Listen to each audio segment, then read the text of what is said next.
Hello and welcome. In this video, we'll talk about AWS Availability Zones, AZs.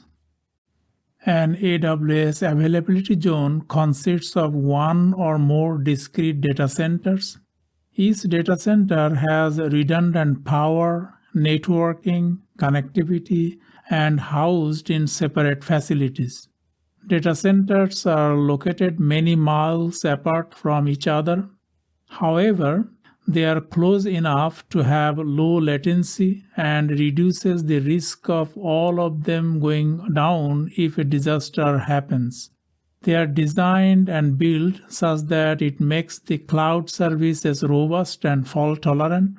It is important to note that each AWS region has at least 3 availability zones. In summary, an availability zone has one or more discrete data centers. An AWS region has at least 3 availability zones. That's all about AWS availability zones. Thank you and see you in the next lecture.